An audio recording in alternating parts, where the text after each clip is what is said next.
mbola ampifaliana indray no iarahantsika indray amin'izao fotoana izao tonga amin'ny fampianarana antsika fampianarana lalana faefatra hoe maninona no niova ny anaran'ny Ehosoa ady toizantsika mihitsy hoe lasa Jesosy. Zay zany ny tena izy zany zay hoe ao anatin'ny soratra masina anatin'ny baiboly zany naninona zany lasa Jesosy ny ao fa tsy Ehosoa. Dia ny fanazavana zay mihitsy no mekantsika hoe satria fa haintsika tsara ohatra izay fampianarana anankitelo ianareo zay fa tena nanome fampianaran-diso mihitsy ilay Jesosy na Jesoa na ihany koa ilay Jehova sy Avea nampianatra zavatra diso mihitsy. Dia zay no zavena amintsika hoe inona ny antony nahatonga an'io anaran'io tafaova aloha ny anaran'ny Yahva lasa niova hoe Jehova na Avea, ny anaran'ny Ehosoa lasa hoe Jesosy na Jesoa na Jesu na Jesasa. Androany indray tsika niaraka hijery an'izay fanazavana izay hoe inona no antony nahatonga an'izay. Dia voalohany indrindra aloha zany ho jerevantsika araka ny soratra masina tokoa hoe ao azaveko amin'ny ankapobeny zany vokatry ny fahatezeran'ny dada Yahva satria tena tsy niraharaha mihitsy reto zanak'Israely fa Israely eto fa nandika ny didin'Andriamanitra io foana ary tsy niraharaha mihitsy ny dia tonga niozina ny dada Yahva ary nanomboka tamin'izay dia rehefa nilatsaka reto ozina reto dia nanomboka tena tsisy famonjena azo ny tononona intsony tao amin'ny tanin'ny Israely anina. Tsisy famonjena azo ny tononona intsony tao amin'ny tanin'ny Israely anina zany. Ka rehefa tsy nisy rehefa tsy azo ny tononona tao intsony ny famonjena, anaran'ny dada Yahva nefa ny famonjena, anaran'ny Ehosoa nefa ny famonjena. Dia rehefa navoaka an'Andriamanitra ilay tena tsy misy famonjena intsony eto dia mazava ho azy taorian'izay foana ny anaran'ny dada Yahva izay mitondra famonjena ary rava ny anaran'ny Ehosoa totika hatrany amin'ny apôstôly tsy afaka mipetraka ao Israela intsony ny famonjena ary zay nahatonga ny hoe maty hatramin'ny azo oliva roa rehefa ho tonga ao ry zareo efa ano izy zany. Ka raha vao manomboka mandeha ny asandreo dia maty ho azy eo hoe vonoindreo koa rehefa avy eo araka ny soratra masina zany. Zany hoe toerana mamonan'Andriamanitra io Israely any io zany zao tsy amin'ny teny zao no niozina nahazo anazy tamin'ny dada Yahva. Izay le ho azavaintsika amin'ny fampianarana hoe noho ny amin'izay antony izay satria tsy afaka nytonona atao intsony anaran'Andriamanitra ray dia mazava ho azy satria mitondra famonjena. Tsy afaka nytonona atao intsony anaran'ny Ehosoa satria mitondra famonjena. Porofon'izany maty hatrany amin'ny apôstôly dia maty hatrany amin'ny azo oliva roa izay ho avy ao. Dia zao novain'iretsy amin'izay ny anarana ny dikan'izay. Novain'ilay hafa firenena satria tsitsy niaro-tsolo ilay anarana. Dia novain'ny hafa firenena ka raha tokony anarana Ehosoa manafaka amin'ny fahotanany ao dia Jesosy mampiditra fahotanan'ny olona no tafiditra ao ary Jesosy mahatonga ny olona hiara-miasa amin'ny devoly ary Jesosy mahatonga ny olona tafakamana amin'ny devoly na Jésus tafaraka amin'ny diabla tsy sahala amin'izay sy maro samihafa. Dao raha tsika ny fanaporofona manaraka indray tsika ry amin'ny taboreria ny antony nahatonga an'izay rehetra izay miteny teknisian'ny fesokafy amin'izay fa mbola nomana kely aro aiza misy teo hojerevantsika avy hatrany ny tenin'Andriamanitra arikatra amin'ny bokyny mpaminany voalohany Isaya 4:9-10 jerevantsika Isaia 6:11 ty zany niozina voalohany indrindra avy any amin'ny dada Yahva hoe noho ny amin'ny aleontsika aloha maky any Jeremia ty le teny dada Yahva hoe tezitra izy dia nandefa niozina amin'izay nakany amin'ny Israely anina. Isaia 4:5-20 azo efa kelikely ato zany. Ty ny antony nanomboana an'ilay izy Jeremia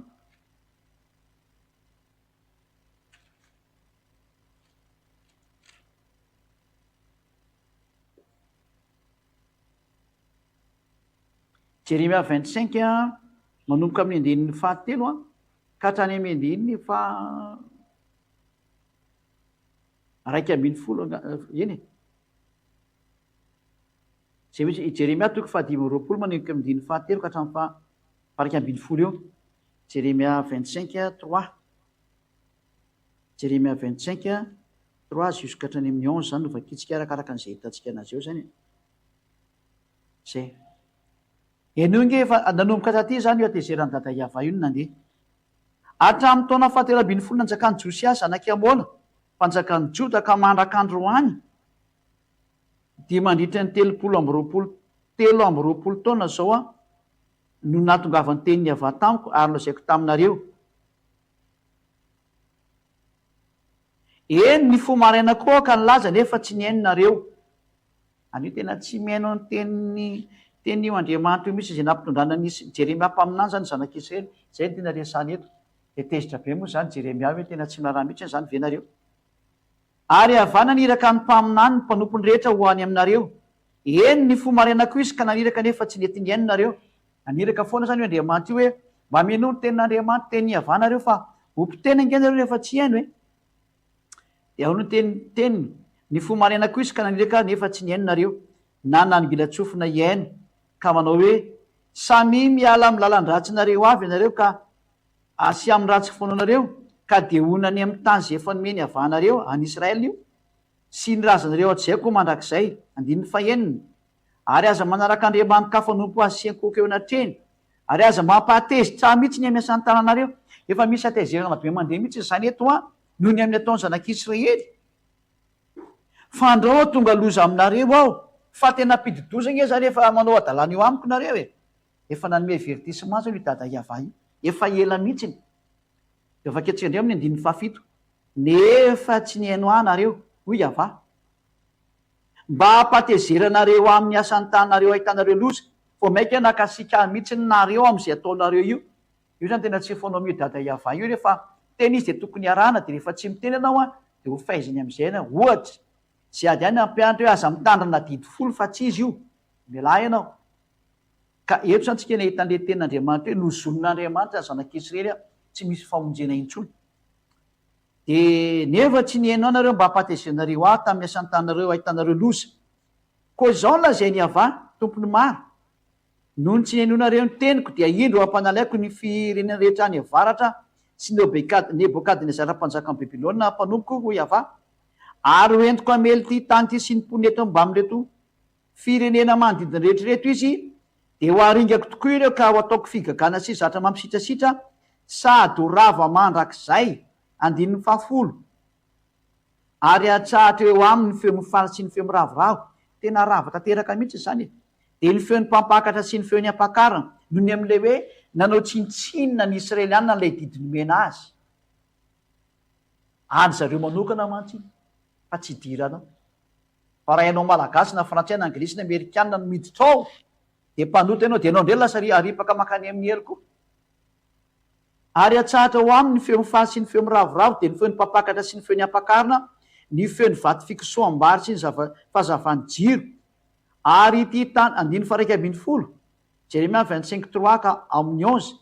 Ary ity tany rehetra ety de olofoana sy olao ary ireto firenena rehetra reto anompony mpanjakany Babilôna 70 taona. Tsany de andevozina sy fahoriana nazo azy zany. Tezitra dada Yava de nanomboka nandeha am'izay hoe ompitehako nareo. Tsy nijanona teo any nefany. Fa jerevantsika indray ny tenin'Andriamanitra araka le lazaiko teo hoe aiza moa izy. De ndretsika aloha ikaraka an'izay teny zay aloha. Isaia 9:7 sy ny 1:10. Isaia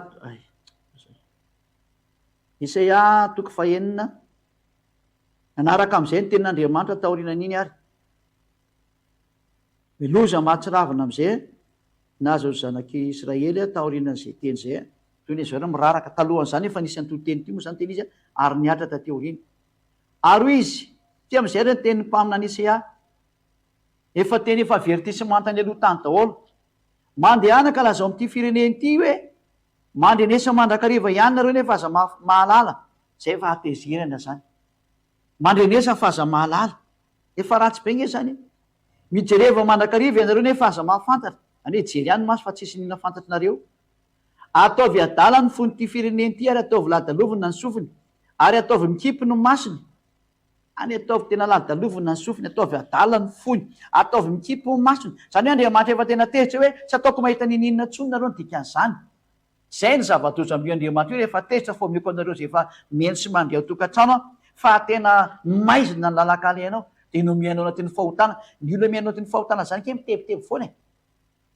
Fahoriana sy tebiteby lalandava ty mikipy ny masony, adala ny fony, ladalovina ny sofiny, inona tsony moa zany tsy fahoriana lalakala ianao. De ndao ary zany atao hoe tena aizina sy tena fahoriana.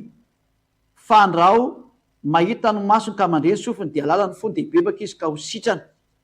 Eto zany tendriamanitra hoe tsy afaka mibebaka ntsony izy ary tsy azotranina intsony, ka noho zany ataovy adala izy ataovy tsy mandre ny sofiny ataovy jamba ny masony dia sady tsy afaka mibebaka izy tsy ho sitrana. aleo izy tsy atao mandre ntsony dia tsy atao mahita ntsony dia am'izay izy tsy afaka mibebaka dia am'izay izy tsy afaka sitrana. Ozona ge zany noho ny amizy tsy afaka mibebaka nefa ny anaran'ny dada Iava mihitsy le hoe zay miantso anaran'ny dada Iava no ino moa le ho vonjeny. Donc avejerevantsika zay tenin'Andriamanitra zay somary jerevana kely eo teknisianina.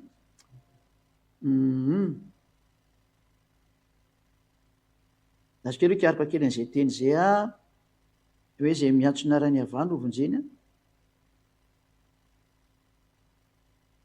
iza moa zay teny zay.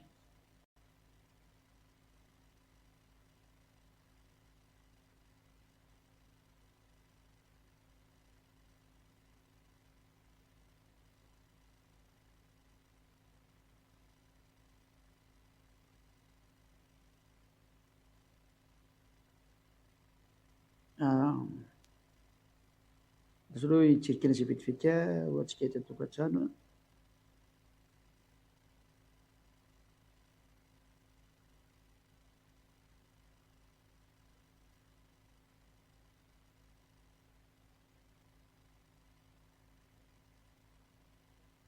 Zay misy nitiny zay miantso ny anarany tompo.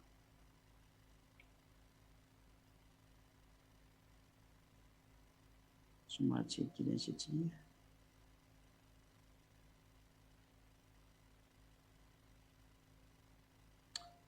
ozy kely vetivety kely fa kiaraka kely an'izay vetivety tsika miandry daholo nareo mandra-pahitantsika an'izay mba am'izay dia voaray daholo le toko sy ny indrindra.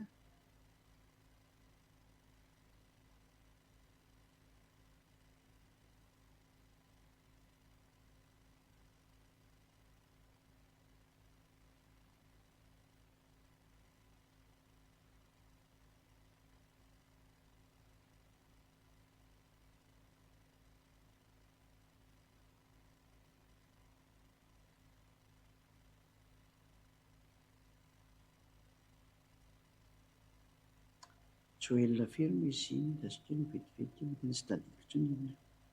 Joel toko fahatelo andininy fahadimy zay no jerevantsika zany Joel toko fahatelo andininy fahadimy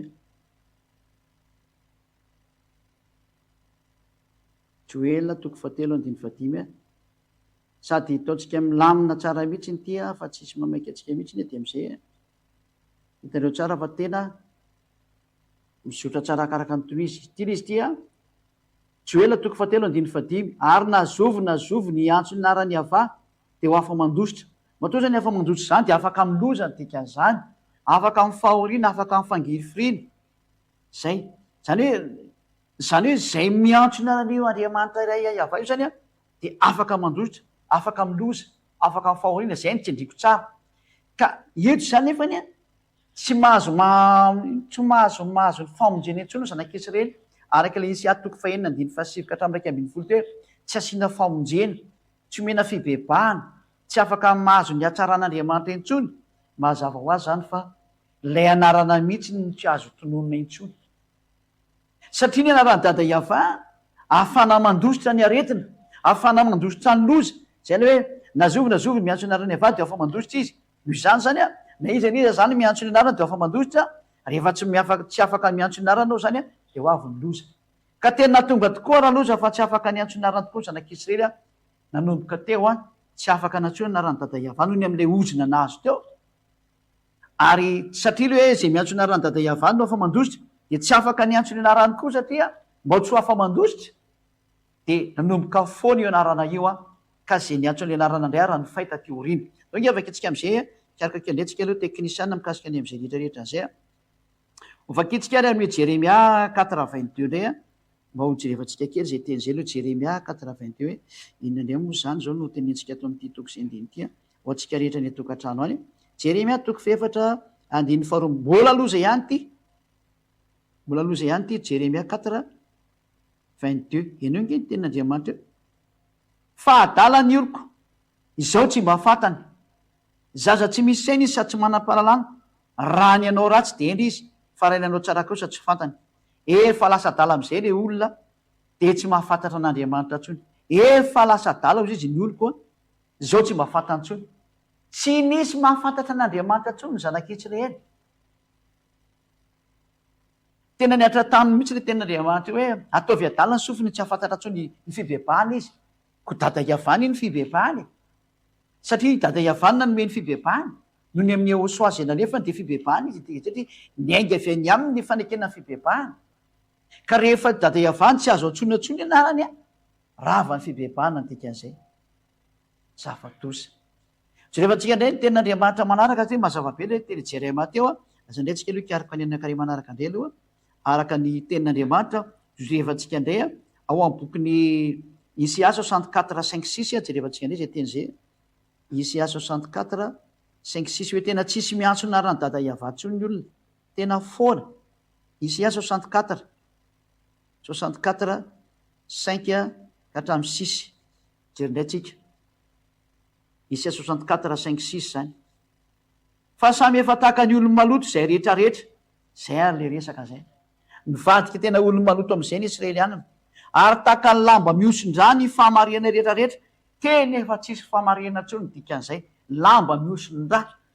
Tena faharatsiana fadalana tsisy ohatr' izany. Toetsika le teny. Malazo tahaka ny ravina izay rehetrarehetra. Ary ny eloka mipoaka ny tahaka ny rivotra. Tena feno eloka. Malazo daholo izy rehetrarehetra zany. Tsy misy miantso ny anaranao. Io le izy io. Tsy afaka miantso ny anaran dada Iavana ntsony. Tsy misy miantso ny anaranao ntsony. Na mifoy ifikitra aminao. Tsy afaka miantso ny anarany ary raha ny fo maraina mba ifikitra aminazy tsy azo atao ntsony. Ny lozany dada Iavana zanakitsy rehetra. Ny anarany aza tsy azo nantsonina ntsony hoe vakitsika tsara ty. Aiza misy teo? 9. Tsy misy miantso ny anaranao intsony io. Tena foana teo mba avazanakitsy rely ny fiantsoana anarany dada Iavana. Ina ny antony? Fa efa nanafina ny tavanao taminay ianao ka de nandevina anay noho ny eloko anay. Noho ny eloko any zanakitsy rely na afenin'Andriamanitra amin'izay ny tavany tsy nisy afaka niantso an'le anarana ntsony maty ny zanakitsy rehetra.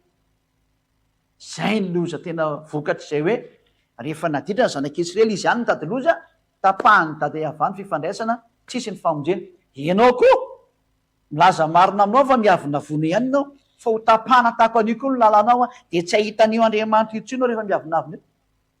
Zao ny antony natonga ny hoe tsy nesoro ny olona tao ny narany Ehosoa le manala ny fahotana. Satria zany Ehosoa zany de tena manala ny fahotana fa zay moa tsy jerevantsika zay hoe io Andriamanitra io tsy mihaino ny mpanota. Efa hitantsika teo moa zany zay tsy mihaino ny mpanota izy. Ny mpanota moa tsy alefa makany amin'ny elo. Le Andriamanitra natsoinao Jesosy, Jesoa, Zezo ny karazany io nampanotanao. Jésus Jesus nampanotanao. Mieritrereta ianao e.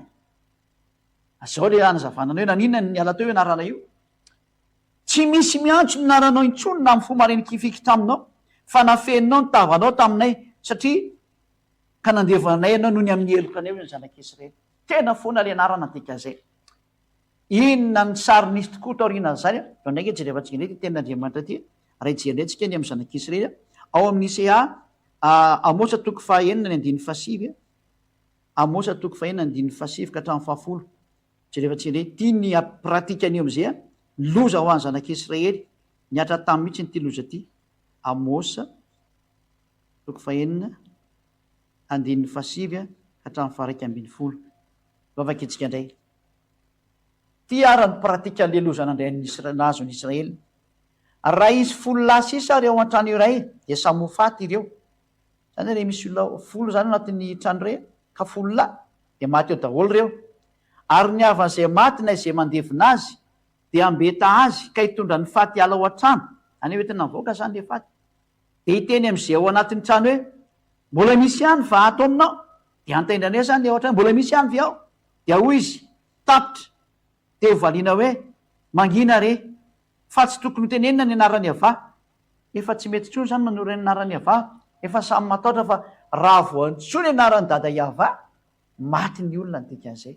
mamono am'izay io andriamanitra io raha narana toko mitondra famonjena sy fanavotana zany a eo afa mandositra ny olona araka hitantsika tary amin'ny joelina toko fahatelo iny lasa mamono indray ny afaran'le anarana hoe zay miantso ny narandray ty ny maty zay zany ny afaran'le olona ny miantso ny naran'io andriamanitra io a de tsy nisy samy miantso tsony le anarana le anarana tsy afaka mipetraka atao israela intsony ny famonjena de nonomboka teo zany le hoe satria maty zay rehetra miantso ny anarana de tsy nety nipetraka atao israela intsony ny famonjena tsy afaka natsonatsony anarana-dada iava de teona tonga n'le anarana hoe adonay n'le atsony israeliana hoe adonay a de nalain'le olombela rehetra mpitondra fihevana ataony hoe ny tompo raha te madagasikara de nataony ny tompo a any amin'ny tany any andafy any de nataony hoe seigneur zay ary amin'ny afo moa zany de natao hoe lora ohatra am'zay nanovanovana azy zany zay natonga an'zany rehetra zany ka izany rehetra zany no porofo amitsika hoe tena foana atao israela marina le anarana de zay natonga le anarana avatsy nazo natsona de nataon'zareo hoe adonay rehefa avy eo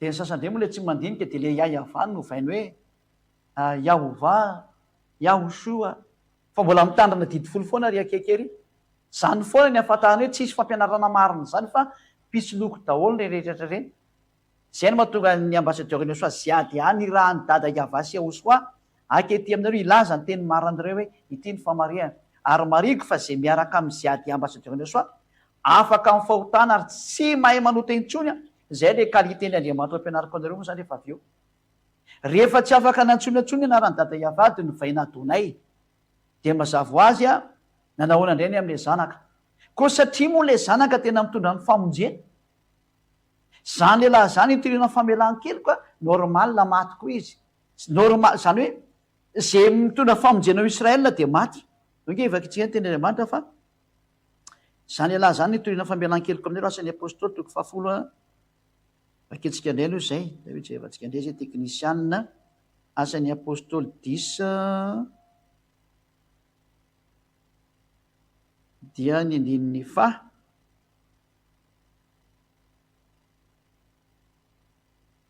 43-44 asan'ny apôstoly 10 43-44 izy no ambarany mpamina ny rehetra fa amin'ny anara no azaon'zay rehetra amino azy famelan-keloko zay zany hoe ny anaran'ity zanak'andriamanitra ty koa zany mitondra famelan-keloko a normal maty koa le izy zany hoe zay anarana mitondra famonjena zany a potika daholo zay mitondra an'izay anarany dada eva moa zany de efa potika tsy azo nytononona niova adonay ny anaran'lay zanak'andriamanitra mitondra famonjena tande ny vonona zay le iahosoatena izy nyvonono zareo ary tsy misy anarana afy eto ambany lanitra zao tsika famonjena afa-tsy anarany ehosoa io zany hoe zany de lazantsika fa tena mitondra famonjena io anarana io ka raha vo zahatra mitondra famonjena de maty a de zay nafaty ny anarany ehosoa le tena marina de ozy nareo hoe maninona tsy hita ao anatin'ny baiboly lay anarana ehosoa fa jesosy ngenyona jesu e de zay ny valiny a satria noho ny am'le anarana mitondra famonjena de tsy maintsy maty a porofony zany ny apôstoly kinka maty e maty hatrany amin'ny apôstoly hitatsika tsara ny apôstoly mitondra ny famonjena nitoreny ehosoa famonjena de jaona de gada tany amin'ny nosy patmo doka avaikatsika rika hatramin'ny apokalipsy toko voalohany andininy fa sivy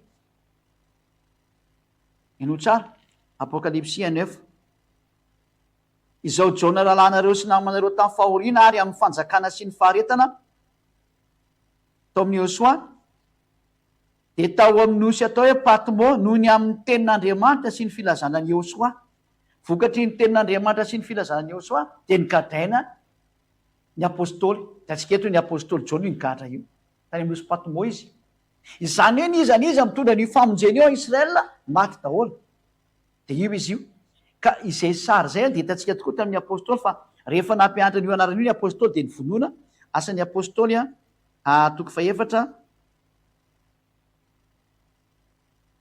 asan'ny apôstoly toko faefatra andiny fa 18 sy ny 19 kaman'izay 18 sy ny 19 asan'ny apôstoly 4 18 19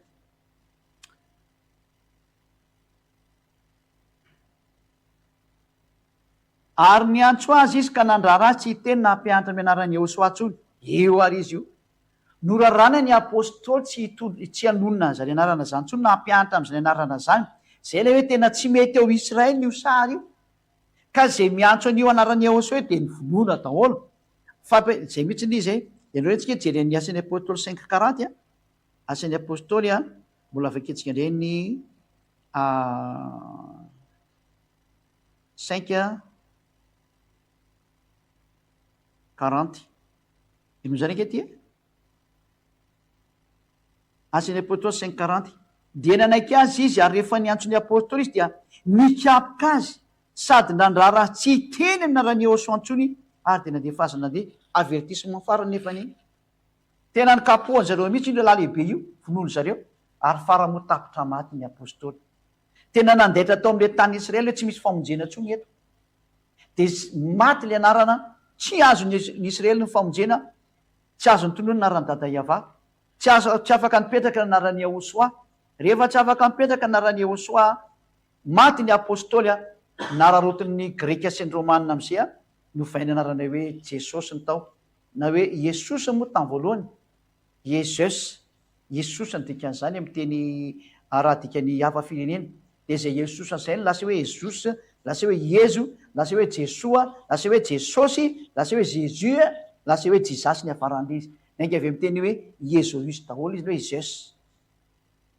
de rehefa niala zay anarany Ahosoa zay satria tena hoe tsy afaka mipetraka ntsony de nongotany zareo tsy afaka mipetraka tsy vonoany apôstôly tsy afaka mipetraka tsy vonoany Ahosoa dia nosoloany grika sy romanina zay no mahatonga ny hoe nisoatra masina ny testamenta vaovao de nadika avy am'ny teny grika ka raha vao nadika avy am'ny teny grika de anarana grika ny napetrany ao jésus ny napetrany tao na hoe jesosy na jesoa na jezo nanomboka teo de niala anarany Ahosoa ary rehefa niala anarany Ahosoa de novaina jesosy jesoa de io nareo mivadika mpanota io nefa ny tenin'Andriamanitra le zanak'Andriamanitra marina de miteny hoe tiany mamarina ny Ahosoa zao ny teneniny aza manota intsony zay le tena vrai Ahosoa zay na le teny Ahosoa tena marina de compareo am'zay nge le ataony jesosy jesoa na jésus jizasy fa jésus jizasy na jesosy jesoa de miara milaza fa tsy maintsy mpanota satria olombelona ololanitra tsy maintsy lena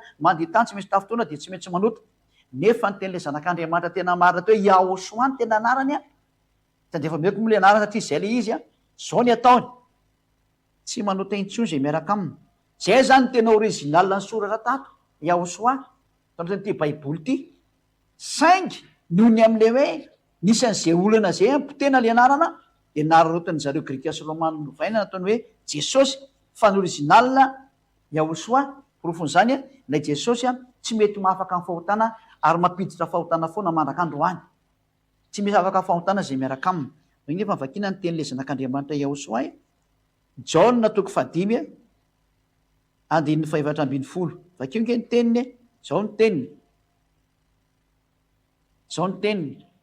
zao le teny le zanak'Andriamanitra tena marina ry anaran'izy io Ahosoa ary ato am'ty fanjakana masina misy an'zay ady tena miaritra ato mihitsy zany zavatra zany hoe tsy mahay manota izay enoge rehefa afaka zany de hitany Ahosoa teo kianja ny tempoly raha lehilahy ka ho izy taminy indro efa sitrany ianao aza manota intsony fandrao anjonao zay raha tsy no teo tsindritsika tsara efa sitrany ianao ka aza manota intsony fandrao manjonao zay raha tsy no teo lay tena zanak'Andriamanitra tena marina zany zay toe Ahosoa ny anarany de miteny mihitsy fa tsy mahay manota intsony zay miaraka aminy ato amin'ny Ahosoa toriny zay adiareno no etanao zay eto am'ty planeta tera ty tsy miexiste am'ty planeta tera ty zany toerany hoe tsy fahotana zany naiza naiza fivavahana naiza naiza toerana am'ty tany ty de mpanota daholo ny olona rehefa ny miafina izy de mpanota fa mody masina izy motsy manao ratsy zany nateo olombelona kely ratsy ianareo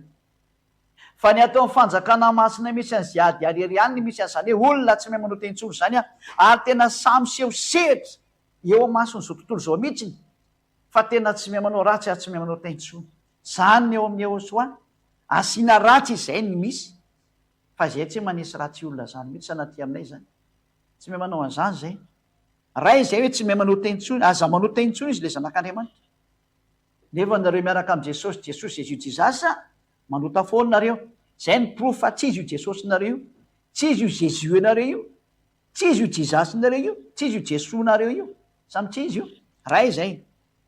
Tsy afaka mamaly an'izany reo fa zatra marina nge zany. Fanaporofona faharoa Jaona 9 andininy faraika ambiny folo zao daholo ny teny io zanak'Andriamanitra io.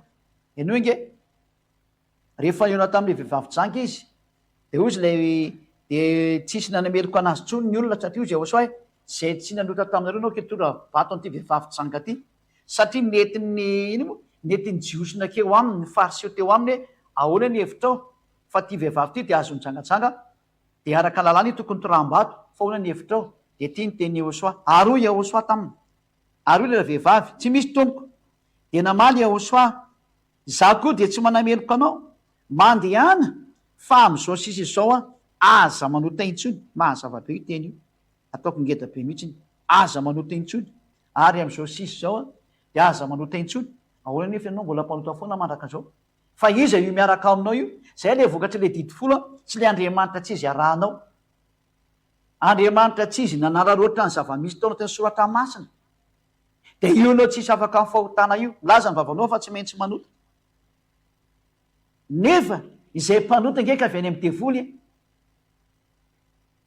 e vakitsika avertissement ho anao e, izay mpanota de avy any amin'ny devoly. Jaona voalohany de mieritrretanao ny dikan'izay. Jaona voalohany 7 andininy 9. Jaona voalohany 7 andininy 9. Ianao nge ty teny ty izay manota de avy amin'ny devoly, satria ny devoly manota hatrany voalohany. Dinio zany tenanao ianao zay milaza fampanota io avy any amin'izy ianao. Nefa lay Jesosy na Jesoa arahanao ny Andriamanitra fa zay atomponao any tsy mahafaka anao ny fahotana, ary zany ny tsy mahizy andreo rehetrarehetra reo. Fa le Andriamanitra tena vrai mariko izy ny fitenenareo anazy, lay tena réel de zao ny teniny hoe aza manota intsony aventsika vakina mihitsiny. Aiza moa iny Jaona 8:11 de apetrakitsika tsara ty teny ty hoe 8:11 ary am'izao sisy zao dia aza manota intsony, ary am'izao sisy zao dia aza manota intsony. Io ny tenyle zanak'Andriamanitra tamin'le vehivavy janka. Le Andriamanitra tena marina zany de nametraka ny teniny hoe aza manota intsony, de le Andriamanitra tsy izy kosa amin'ny teny hoe manota fa amin'ny maha-olombelonao tsy maintsy manota ianao. Zany no matsizy an'iny fa mpiara-miasa amin'ny devoly izy, mampanota olona satria zay mpanota de avy any amin'ny devoly. De zay no mahizy any Jehosoa, satria ny Jehosoa toriny zay ady azy zay miaraka aminy de tsy manota intsony ary zany misy an'izao fanjakana masina zao. Efa olo efa mana 2 arivo ny atao amin'ny fanjakana masina aty Madagasikara, nefa ao anatin'izany toerana hoe tsy mahay manota izany tsony. Mahafinaritra na miaino an'izany aza, tena mahafinaritra. Anjaranao koa mba miditra ho isy an'izay, mba midiranao ho isy an'le tsy manota intsony de tsy ho any amin'ny farihy rehetra hafa, fa mba hovonjena amin'izay ianao. Fa le tsy mpanota ny mahazo miditra any amin'ny lanitra ny lanitra moa. Zay le izy zay vakitsika ireny tenin'ny apôstôly mbola manamarina an'izany. Jaona voalohany 7 andininy 5 sy ny 9 vakitsika zany. Jaona voalohany 7 andininy 5 sy ny 9. Ary fantatrareo fa izy no naseho anaisitra ny ota ary tsy mba misy ota ao aminy. Ary fantatrareo fa izy no naseho anaisitra ny ota ary tsy misy ota ao aminy. Zay rehetra olona miaraka amin'ny Jehosoa zany, natao batisa tao amin'ny Jehosoa de tsy mahay manota intsony. Mbola hazavaina amintsika indray moa le resaka batisa rehefa fampianarana manaraka. Ahoana zany ny ataonao mba hovonjeny ianao, zay rehefa antena manaraka zay. Izy no naseho anaisitra ny ota ary tsy mba misy ota ao aminy. Ny olona miaraka amin'io Andriamanitra tena marina io zany de tsy misy ota ao aminy. Ianao zany zay milaza fampanota io tsy miaraka aminy ianao satria mbola misy ota ao anatinao. Amafisany zay teny zao amin'ny 9. Izay rehetra mitoetra ao aminy de tsy manota. Tena tsy indrina mafy mihitsiny hoe raha tena miaraka amin'io Andriamanitra marina io ianao de tsy manota. Zay le hoe Jehosoa no anarany, zao toriko aminao zao. Tena tsy mahay manota zay miaraka aminy. Garantia 100% raha tsy tsy miditra any amin'ny lanitra ny lanitra. Aoko nareo tanteraka tahaka ny fahatanterahany rainareo zay any amin'ny lanitra ny lanitra. Matthieu 5:48. Nge vakitsika kely zay ten'Andriamanitra. Tsy maintsy tanteraka nefa vao mahazo miditra makany fa zay mitadalain'ny olona ianao e. Lalàna nge zany le tompotrano any nge ny teny ty. Ny teny le tompotrano de zao hoe tanteraka vao mahazo miditra aty. tsy mahay manao tentsony dikan'izay, tsy mahay manao ratsintsony dikan'izay, no tsara rio Matthieu 5:48. Koa amin'izany aoko ho tanteraka ianareo toy ny fatanterahany rainareo zay ny an-danitra. Izany hoe le tompontrano eny an-danitra dia miteny fa tanteraka vao mahazo miditra aty amiko aty. Tsy maintsy tanteraka anareo vao mahazo maka aty, ka izy ny tompontrano. Normal izy mametraka ny fepetra hoe tanteraka vao mahazo makany. Ko masina an'izy. Ny fahamasinany dia tsy lotoina zay olombelona kely io. Ianao raha lazay ny fakakana sy solitra, kina moa raha iny ianao rehefa tsy anaraka ny teny ianao fa atsipiny eny amiela ianao e. Zay natonga an'izao tenin'Andriamanitra zao hoe tsy maintsy tanteraka, tsy mahay manao tentsony ny dikan'izany a, zay ho mahazo makany amin'ny lanitry ny lanitra. Aventsika amin'izay le teo hoe zay ny dikany hoe tanteraka, tsy mahay manao ratsintsony, tsy mahay manao tentsony. Dia noho amin'izay ny teniny Jaona voalohany 3:5 ary ny 6. Ino inge? Ary fantatrareo fa izy no aseho anaisitra an'io tary tsy misy io tao aminy. Izay rehetra mitoetra ho aminy dia tsy manota, tena conforme amin'ny qualité-ny tenin'Andriamanitra teo. Zany hoe mifanaraka tsara mihitsy le ny tenin'Andriamanitra teo hoe mila tanteraka ianareo, ary teo tanteraka dia tsy mahay manao ratsintsony. Dia inona antony? Fa izay rehetra manota, ianareo ny milaza fa mpanota io zany. Ary mpanota anao hatramin'izay, dia zao ny tenin'Andriamanitra. Tsy nahita an'io Andriamanitra marina ianao ary tsy mahalala anazy ianao. Zavatra hafa io miaraka aminao io. Ho Andriamanitra mpiara-miasa amin'ny devoly io ary entina mamitaka anao. Zanao zany mieritreritra fa zay ny tenin'Andriamanitra marina zay. Dao jerevantsika eny ny tenin'Andriamanitra amin'ny teny azetiko hoe tena tsy manota marina ve? Dao jerevantsika eny 9:7. Jaona voalohany 7:9. Izay rehetra nateraka Andriamanitra no tsy manota. Anao zany. Misy anie zany nateraka io Andriamanitra io ny tena marina dia tsy manota intsony izy. Izay ny tsy maha izay ny tomponao io. Io Jésus, Jesasy, Jesosy, Jesonao io satria mpanota le anao. Dia tsy izy io ny dikan'izany. Satria ny tenin'Andriamanitra miteny hoe izay rehetra nateraka Andriamanitra no tsy manota, satria ny voany mitoetra ao anatiny ka tsy mahay manota izy satria nateraka Andriamanitra.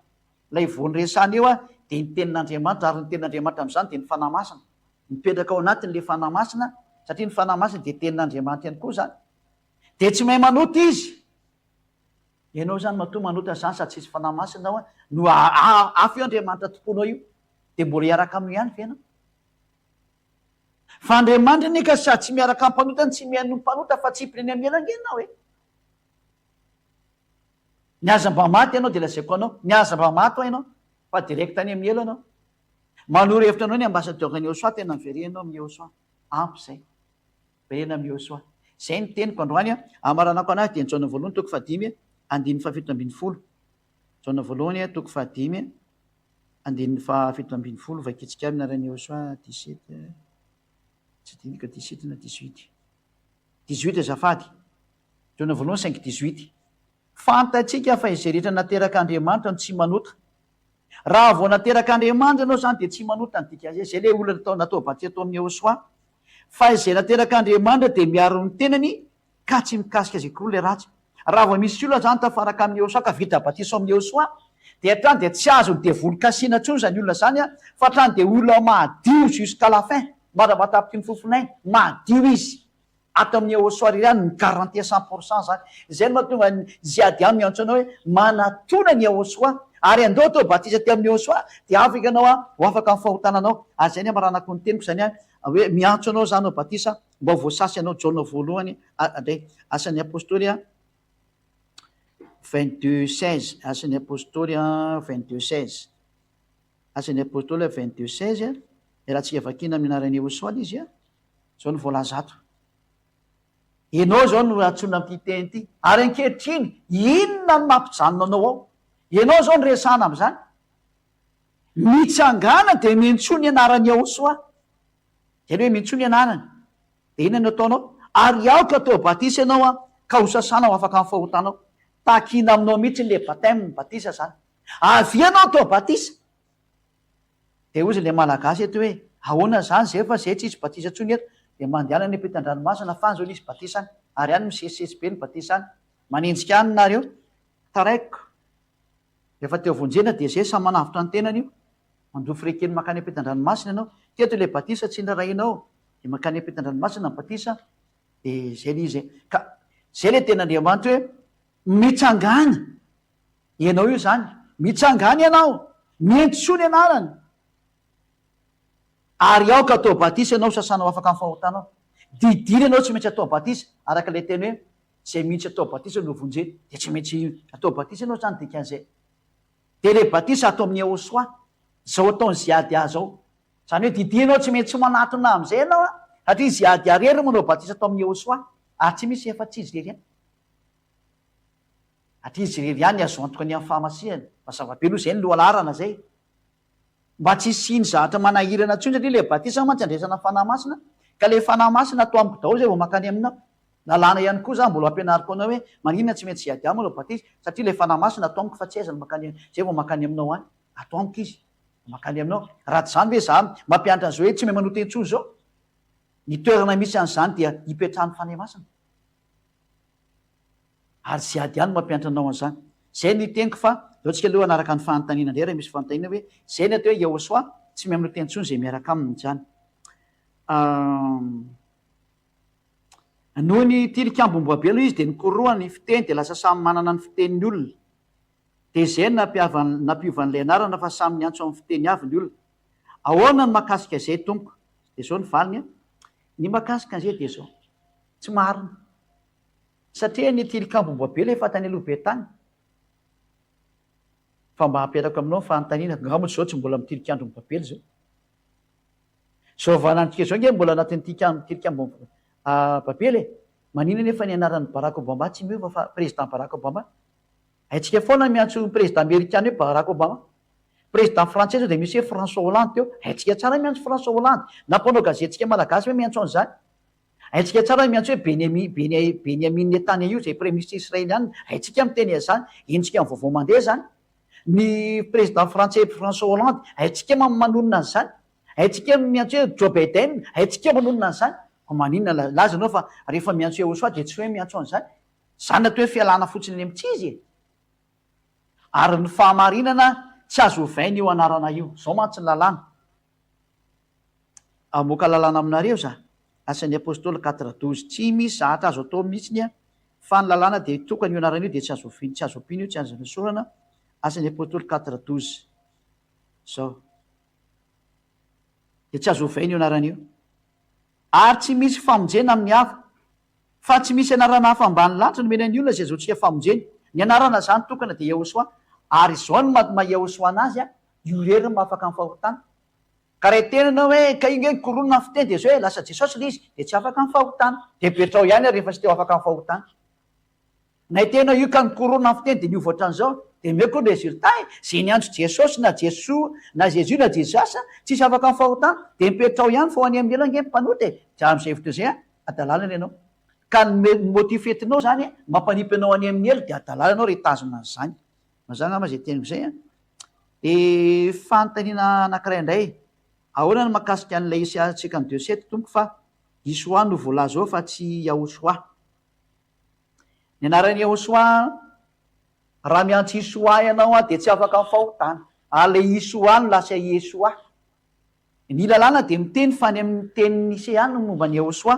raha vakitsika ny tenin'Andriamanitra amin'ny Jaona 5 firme izy iny Jaona 5:44 sa 43 zao nge vakitsika ilato aloha hoe aiza le misy anazy ao amin'ny bokin'ny Jaona 5 tsy maintsy miverina kely ato mba no atsara kely amin'ilay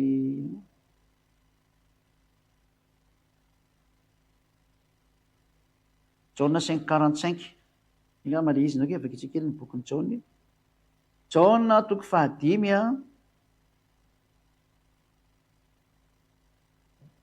5 a any amin'ny tenin'ny Mose no ijerevana ny anarana fa tsy any amin'ny tenin'ny Isaia zay ny tsy mampety an'io fa reny bokin'ny Isaia reny zany efa transformation daholo ny hita anatin'ireny fa rehefa ny tenin'ny Mose de iny moa de nanao mankany amin'ny Isaia Jaona 5:45 azafady Jaona 5:45 aza ataonareo fa izao no miapanga anareo any amin'ny ray misy ny mpiapanga anareo de Mose setroka totantsio amin'ny ambony ato zany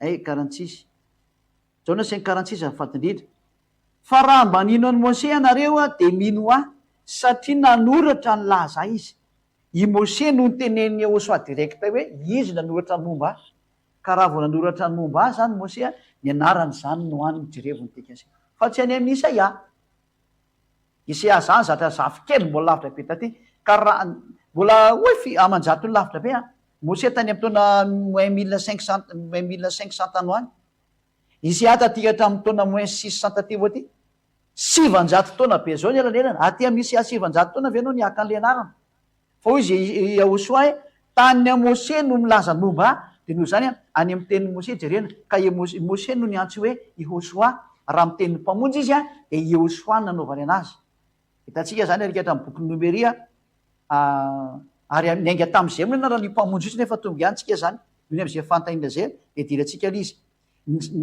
Yahosoa zany de famonjena izy ka ny dikan'ny famonjena amin'ny jiosy dia Yahosoa zay natonga ny anaran'ny hoe Josoa mpamonjy ny dikany ny anaran'izy iny taloha dia Hosea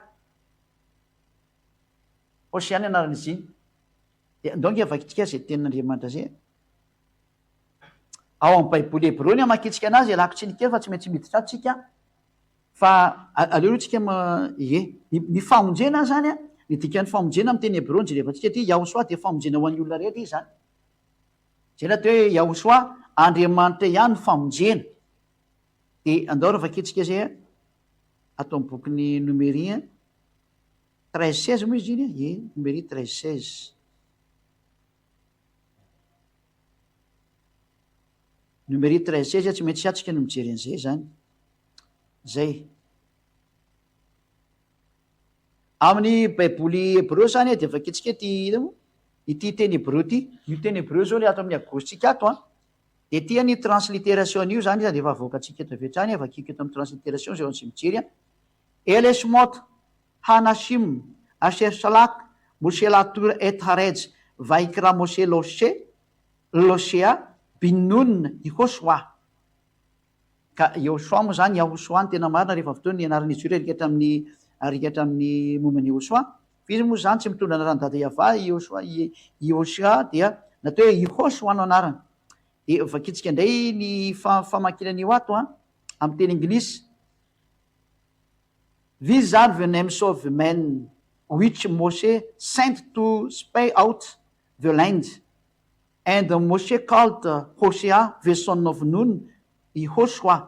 Ato moa zany ataony hoe Yahosoa. Fa Yahosoa le izy de zay natao le anarany hoe Josoa. Yahosoa le izy. Ka ny anarana ny Hosea taloha zany, zay dikan'ity hoe and Moshe called Hosea, the son of Nun, Yahosoa.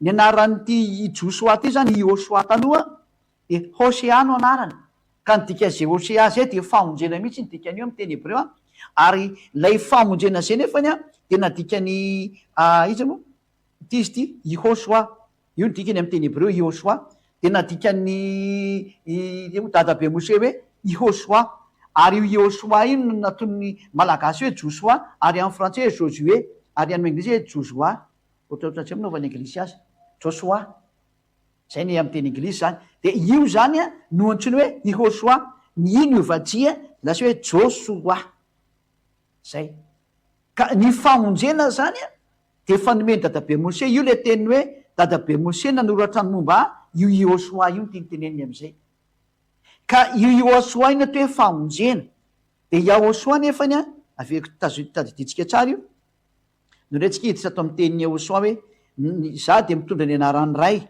ane vakitsika tsara zay John 17:11 John 17:11 vakitsika indray ty John 17:11 John 17:11 lay teny hébreu te de tena hébreu tranainy iny nosoratan'ny Bible masoretika zany Sefer Torah masoretika ny tiako tenenina zany hoe avy any amin'ny teny hébreu tranainy hébreu tranainy nanoratra an'izy zany de efa nanomboka teny amin'ny taona 800 tany ihany moa zany ohatra ny kakarona de efa trano zareo nefa nanomboka nafantatra famarihana de natao hébreu tranainy ny anarana de novovain-jareo moa taty aoriana le izy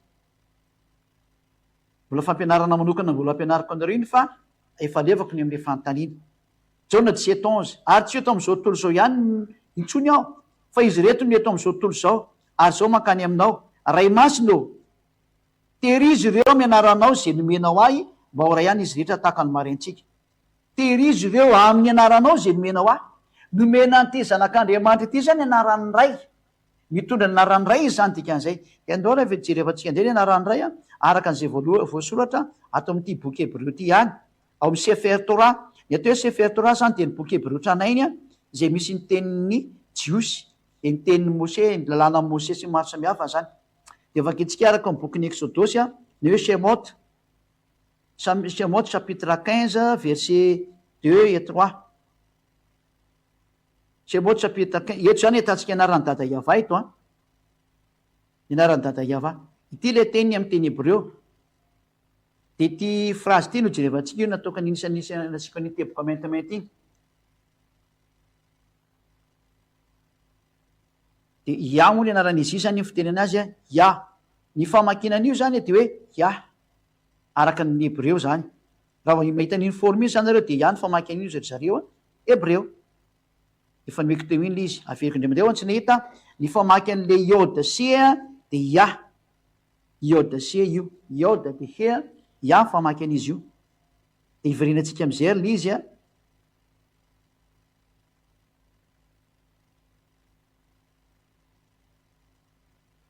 zao ny dikan'io famaky an'ity zany azy vzimrat ia va elili shoa zay hery van veu elohe avi varum menu.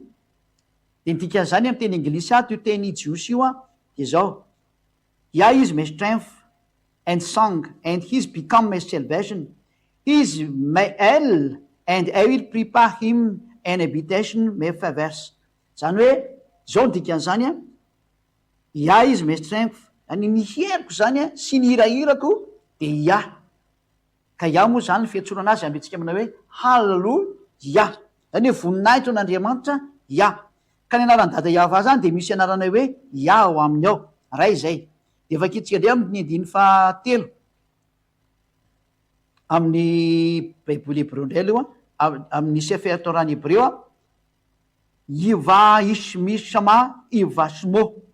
Ka eto indray moa zany de tsika le efa nahitany forme iva Yahva io io zao le forme Yahva ty ias ty io misy hasy eo a ny azy moa zany novany hoe zavatra hafa ny aty fa tsika tsy izay ndrety hafa nanoratireny aty de tsy mety io. Iny efa nisy transformation ny ataon'ny katolika romanina sy ny hafa de niova mihitsy le izy zany de tsy mety le izy. De ato le izy a io zao le forme ia iode he de ve de he mbola ampianariko atsika io fa nohony am'le fantany ao de miditsy tsika eto zany. De izay no mahatonga ny hoe Yahva ny anaran'ity satria iode sy le voalohany teo le hitantsika sary ty ety misy teo ty ny famaky an'ity forme ty a io izy io farany asisiny agosy ambony io a ny famaky an'io de ia hitantsika ty izy ty azy ivy zimraty ia famaky anazy i zany io. Ka rehefa ia ny famaky anazy a vaty ato. Ka rehefa ia ny famaky anazy a de ny famaky an'ity koa zany ia dikan'izay de zay mahatonga ny hoe ia va. Ato amin'ny anazy tsy novakiny le ia fa nataony hoe i apostrophe de hesy va satria misy manovanova io de tsy napetra ntsony le marina de raha vao manovan'io hoe ievana eovana salam zany de tande tsisy afaka amin'ny fahotana. Fa ny famaky an'ity zany araka ny tena anarany hebreo de Yahva izy io Yahva. De vakitsika am'izay ato 15:3 ato moa navadiky ny ave indray satria le katolika nanoratra anazy de lasa ohatran'izany. Yahva is man of war, Yahva is Yahva his name. Zany hoe ty iode hasaviasy ty zany Yahva ny anaran'izy io zay. Ka teny hebreo moa izy io le hebreo a iode he vava he fa novaovain'le le olona taty orina le original de lasa nivadika le izy a. Ka raha vao nivadika io de tsisy afaka amin'ny fahotana ntsony. Zay ny repera fareny aminareo a aiza le anarana mahafaka amin'ny fahotana de zao toriny zay ady azy ao le izy. Ny ankoatran'izany tsisy afaka amin'ny fahotana nareo. De ny anaran'le Andriamanitra ray zany de Yahva. De jerevantsika fotsiny moa le ty ia eto ambony ty hoe ty moko tsy afaka novainy ty ia io le ia io zany. Ka raha ihany ana ny famakiny ty iode sy ty ia ny famaky anazy a de mazava azy fa Yahva zany le makato. Jerevantsika am'izay nge le ato hoe io le Yahva io ty le Yahva ato zany iode sy de ty le Yahva hitatsika io Yahva.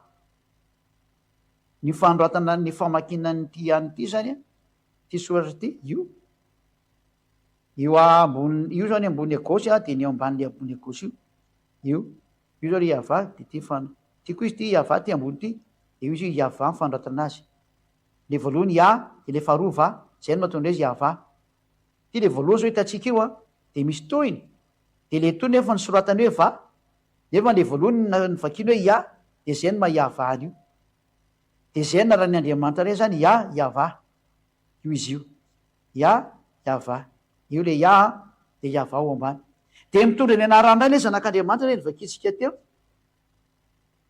mitondra ny anaran'ray izy io hoe ray masina io ray masina hoe terizy ireo amin'ny anaranao zay nomenao de mitondra ny anaran'ray hoe ia izy zany dikan'izay zay ny anaran'le zanak'Andriamanitra marina zany mitondra ny anaran'ray izy hoe de hoe ia de iny ia iny am'izay no alefatsika rika hatramin'le iny le Osea teo de zay moa le numérie 13-16 izy teo numérie 13-16 afindra-tsika makaty am'izay le anarana zany hoe manao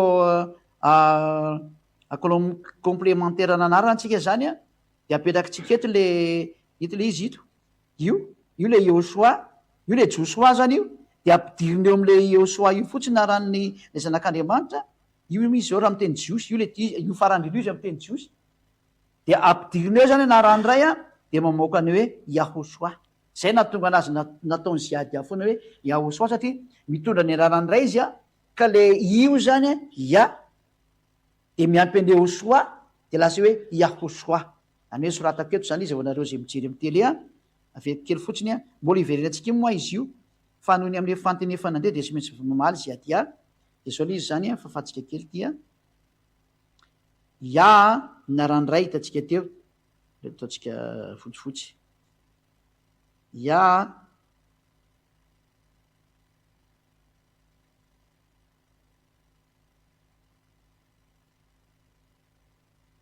ia no anaran'ray de Iosoa ny anaran'le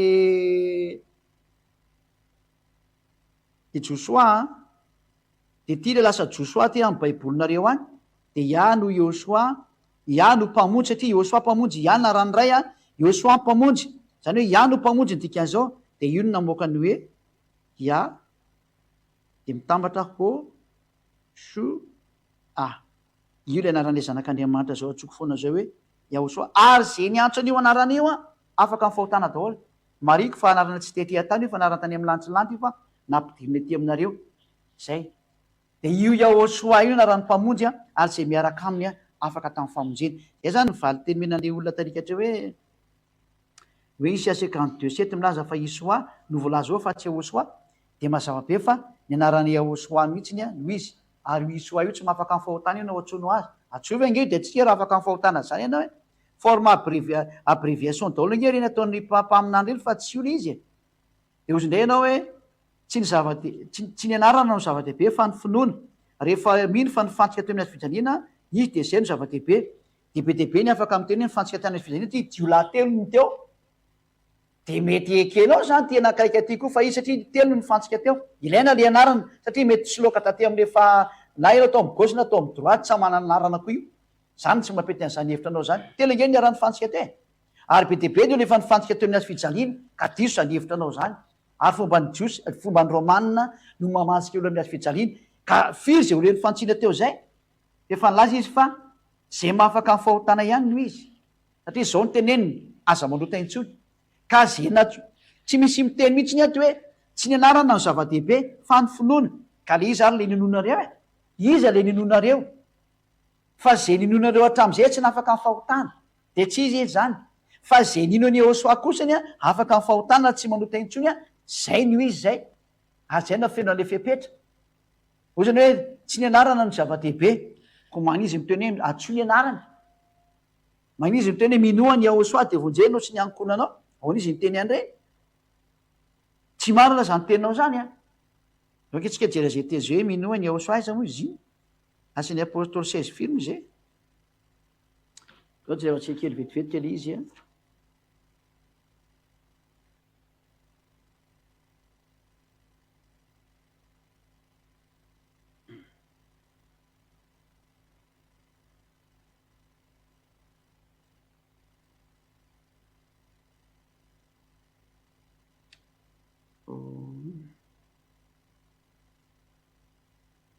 Asan'ny apôstôly 16 30 31 32 zay rehefa am'zay asan'ny apôstôly ahoana izy nyteny an'ity teny ity koa lazany hoe tsy important ny anarana zany na to hoe rediredina dala zany e mialatsiny kosa ny fitenenana fa marina mihitsy le teny hoe ten'andriamanitra ve miteny anao hoe minoa ny aosoa de vonjenao sy ny ankoanao lenao milaza hoe tsy important zany ho an'le olona metaka an'zany zany de manitsy tsy adia hoe aza manao an'zany fisainana zany fa tena tsy mety tena lasa rediredina ianao asan'ny apôstôly toko enina amby folo 30 asan'ny apôstôly 16 30 ary rehefa nentiny voaka izy ro lahy de hoy izy tompoko inona no mety ataoko mba hovonjenao inona zany ataoko mba hovonjenao de hoy izy ro lahy taminy minoa de tsy nasiana anarana raha mieritreritrnareo eto misy anarana minoa ny aosoa tombo de vonjeny ianao sy ny ankonanao rehefa tsy miantso an'io anarana io zany ianao de tsy voavonjy zany ianao zany hoe mbola firazina de volona anao an'le teny teo hoe rehefa mino de zay de ampy zay manohitra ny teny aosoa zany atreto nitsindrina mihitsy ny mientsoa ny anarana ianao ilain'io anaran'io zany zany anarana zany itoriana famelan-kelo ka tsy misy anarana hafa fa tsy zery any iaosoa no anarana tsy maintsy antsono iaosoa io vao mety important le anarana dikan'izay profony zany asan'ny apôstôly 22 16 donc efa tsika ndreny asan'ny apôstôly 22 16 asan'ny apôstôly 22 de ny 16 vakitsika aminarany iaosoa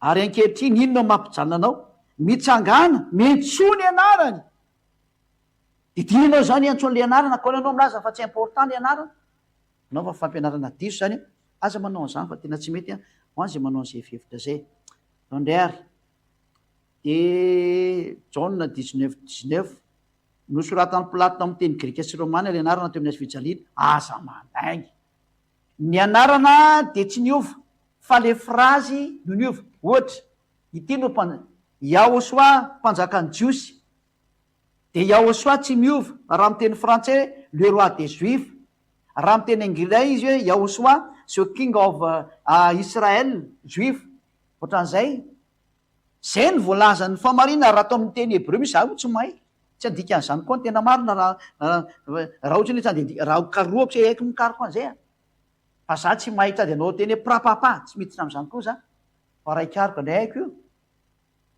zay le izy kanefa tsy any amin'ny teny hebreu sy ny grika ny ilaina fa za ro no eksy amin'ny teny anakolo de telo zay raha malagasy hoe ty ny mpanjakany jiosy iaosoa mpanjakany jiosy amin'ny teny frantsay iaosoa roi des juifs amin'ny teny anglisy iaosoa king of Jews Jew satria zay ny narany amin'ny anglais Jew ka rehefa miteny amintsika am'izany de zao ny anarana anao propre raha tsy niova fa tsitsy ny teny hoe ary de niova ny anarana donc vakitsika ny jauna 19 zao je rehefa tsika ndray zany rediredy be zany hoe niovatra any amin'ny anarana no vakitsika ity jauna 19 antsinatsika rehetra le tokantrano hoe aza manao eritreritra ohatran'izany fa zany any angely mavoanareo lasa mitsipy any amelo am'zatra tsy aminatony ary pilato nanoratra jauna 19 ary pilato nanoratra anarana ka ary pilato nanoratra anarana ka napetiny teo amin'ny azy fijaliana ary zao ny voasoratra teo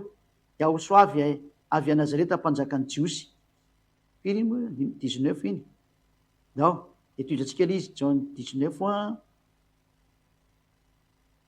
roapolo ary zany anarana zany de novakiny jiosy maro fa akaikiny tanàna ny tany zay nanomboana ny iaosoa tamin'ny azy fijaliana ary voasoratra tamin'ny teny hebreu sy romana sy grika zany tsy ny anarana le nisoratana tamin'ny teny romana sy grika fa mba mieritrereta ny anarana ake tsy miova mihitsiny ohatra atsika zao mahita tsara ny anarana hoe filompirena malagasy dia nandeha tary lasany France ny filopirenena malagasy de ny filopirenena Andry Rajoelina de lasany France ohatra zany atao ry amin'ny teny frantsais zay le président Andry Rajoelina est parti en France zay raha ataotsika amin'ny teny masina de samy manana zay ny tiako tenenina zany hoe ny anarana tsy iova zany noviny satria non propre iny ny anarana non propre de tsy azo ovaina mihitsiny noviny fahadalàna zay manova an'izany ina zany ekivalany anarana iaosoa anao amin'ny teny hebreu raha misy ekivalany anarana ka ataony hoe jesosy izy milaza fa ny ekivalany Yahoshua dia Jesosy amin'ny teny grika eny amin'ny teny hébreu asa mitalatala. Ianao ny teniteniteny foana ohatran'izany, ary ny teniteny foana ny Herôda ve no rahanao? Raha ataontsika hoe nanao foana tokoa ary zany Herôda, izy milaza fa Herôda dia afaka hanova anarany Yahoshua tampotampoka hoe aovay Jésus ty, na ovay hoaniny ty. Ary ny fitapitapesany Herôda ve ny andeha ho arahanao? Hoe Herôda zay mpanota lasa tsisy lavana anazy iny, zay namono anazy iny, iny ve ny andeha ho arahanao? Zany nge no maharatsy sainanao tena mariny. Tenin'ny Herôda zany no arahanao, ny tenin'ny olona namono anazy zany no arahanao. Olona mpamantsika ny Yahoshua amin'ny hazo fijaliana ve ny arahanao? Ianao nge zany devolona amin'ny hevitra zany, devoly mitovy amin'ny Herôda ianao. Satria nyrediredina dalana ataon'ny Herôda ve ny andeha arahanao kosa ary. Zay ny fanazavana hoe adalàny zany. Fa ny olona ve tsy gaga hoe ahoana moa zany anaran'ity olona ty novainao? Yahoshua mpanjakan'ny jiosy ny azo ovana amin'ny teny marina, mpanjakan'ny jiosy no vavaina, fa ny Yahoshua tsy ova novinovina io ka ataonao hoe inona. Non propre amin'olona io tsy azonao ovaina io. Fa raha miovy dia efa zatra efa tsisy trony dika zany le teneninao io. Ary raha ohatra ny ka novainy Herôda dia voambainge mpandrebireby mpandrabirabo sy mpanambany Herôda, dia Herôda mpanambany ve zany no arahanao? Fa raha ianao nge mba misy anarana ka ovain'ny olona anaranao tezitra nge ianao. Dia Herôda efa nanamansika anazy tao anazy fijaliana ve ny andeha ho arahanao mba mieritrereta ny dikan'izany. Ny olona namono anazy ve ny andeha ho arahanao mieritrereta. Zay. Apocalypse 19:13. Ary ahoana ilay hoe mbola omena anarana vaovao ilay zanak'Andriamanitra, io Yahoshua io ve le izy? Tsia. Ilay Yahoshua dia nomeny anareo etỳ an-tany. Izy raha mbola anana anarana izy any amin'ny bokin'ny Jeremia no hijerevantsika azy, ity ny anarany any. Yahoshua famarinantsika zay mandritra ndreo nge vakintsika zay teny eo amin'ny Jeremia zay. Jeremia 23 no vakiko ato mihitsy izy. Sao dia diso ary izao ny anarana nanona azy Iavà famarinantsika. Zay mihitsy izy. Jeremia 23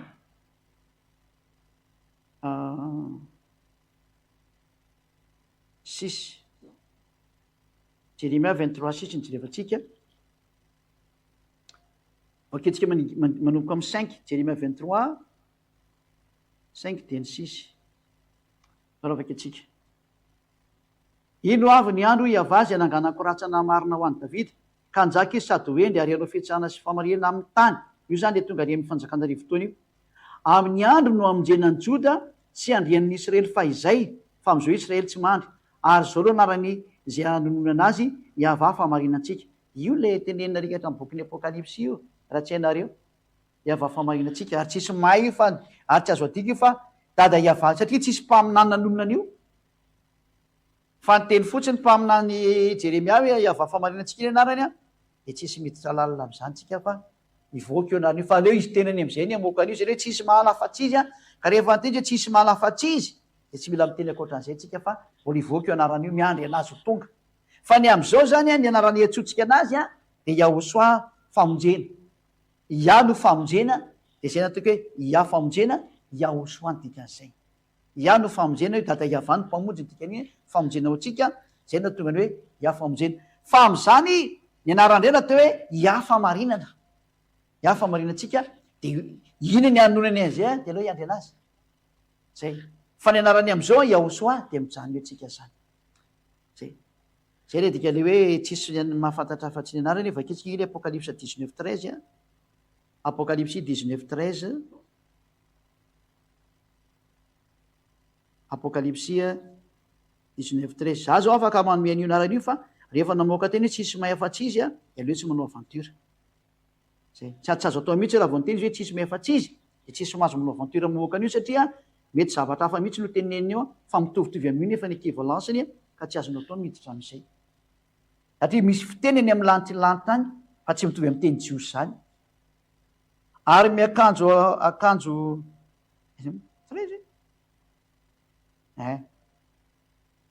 mbola misy toy ity fa tsy 13.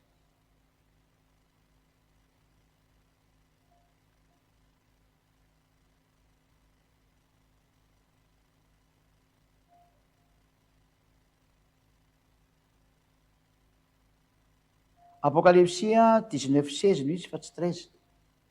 Ary manana anarana voasoratra eo amin'ny lambany sy ny feny izy manao hoe mpanjakan'ny mpanjaka sy tompony tompo. Ile 19:13 moa tsisy mafana. 19:12 le izy. Ary ny masony dia lelafo, ary tamin'ny lohany izy dia mamaha, ary izy manana anarana voasoratra izay tsy misy mahalala akory afa-tsy ny tenany ihany. Manana anarana izy zao. Manana anarana voasoratra anazy manokana. Ary anarana efa ho avy etỳ manana anarana izy. Zay. Ka izay no tonga amin'ny teny hoe ny anarany Yehosoa ny anarany amin'izao dia manana anarana. Za zao manana anarana be dia be za. Tsy ziady azy ihany ny anarako. Misy anarana hafa koa mitohy amin'izay. Fa hatreo aloha menantsika dia ampy zay. Yehosoa koa manana anarana izy. Fa rehefa nomena hoe hatreo ihany menareo dia mijanona ianareo fa aza mitady hevitra ankoatran'izay.